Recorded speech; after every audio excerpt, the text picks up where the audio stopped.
Download mark ஷீட்டை தொடவும்.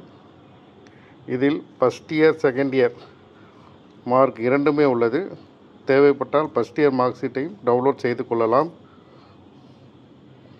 வழக்கம் போல் download செய்த பிறகு திரும்பவும் 3 டாட்டை தொட்டு டவுன்லோட் எகைன் கொடுக்கவும்.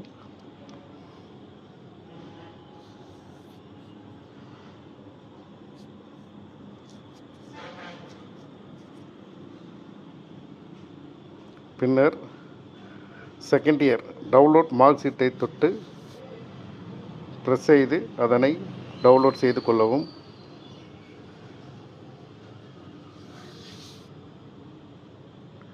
பிறகு mark sheet download consult mark sheet அதனையும் டவுன்லோட் செய்து கொள்ளவும். இது அப்ரண்டிஸ்க்கு கேட்குறாங்க, இதையும் டவுன்லோட் பண்ணி வச்சுக்கோங்க.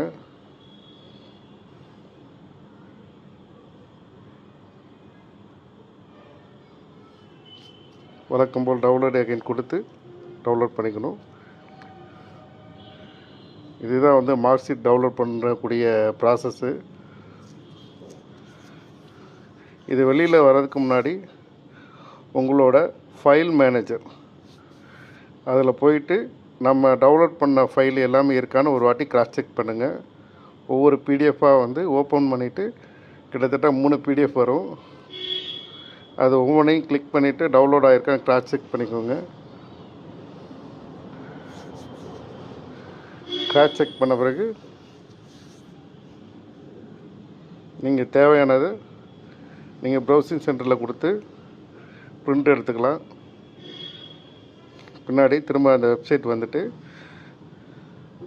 நீங்கள் க்ளோஸ் பண்ணிடணும். ரிவர்ஸில் க்ளோஸ் பண்ணிகிட்டே வரணும்.